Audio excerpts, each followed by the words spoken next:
So, as mentioned in previous chapters, when it comes to what the historical perspective surrounding mental health was, the predominant theory was that it was due to supernatural causes.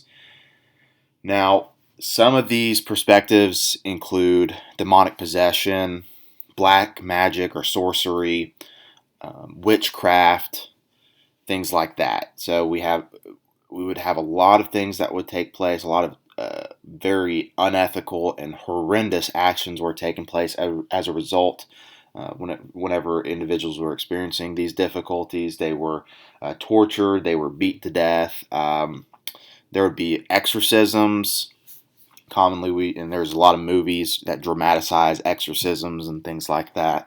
But this was used commonly back in the day. And one of the things, as you can see, is over in the figure 15:6 is the extraction of the Stone of Madness.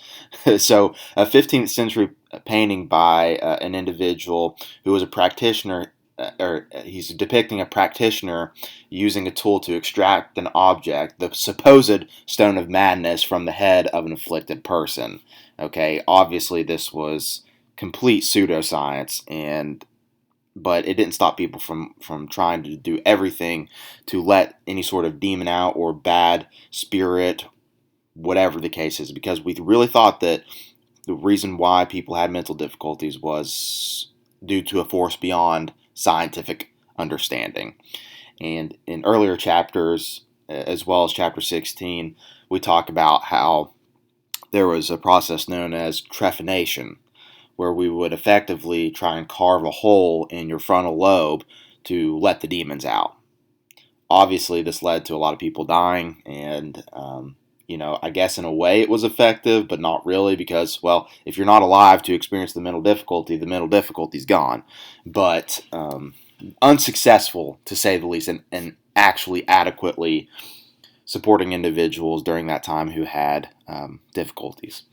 Next, there's a strange phenomenon that happened in Western Europe between the 11th and 17th centuries. And what would happen during this time, groups of people would suddenly begin to dance with wild abandon. Odd, right? Some would dance for days or weeks, screaming of terrible visions, and although the cause is unknown, the behavior was attributed to many supernatural forces. So it was really an odd thing going on during that time. And again, whenever I discuss a lot of these mental health related topics, I understand that we're all different and we have our own opinions regarding, what the cause of how we behave is. But for me, coming from the clinical side of the house, whenever people describe things that they may be experiencing hallucinations or delusions, my first thought isn't to say, well, maybe they're actually seeing like a particular spirit or a demon or whatever the case is.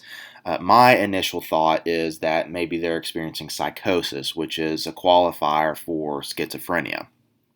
Now, obviously, more information is needed to be gathered before any sort of jumping to conclusions take place, but other people may take that by heart and actually truly believe that, no, supernatural causes definitely are at least a potential factor in why we behave the way we do.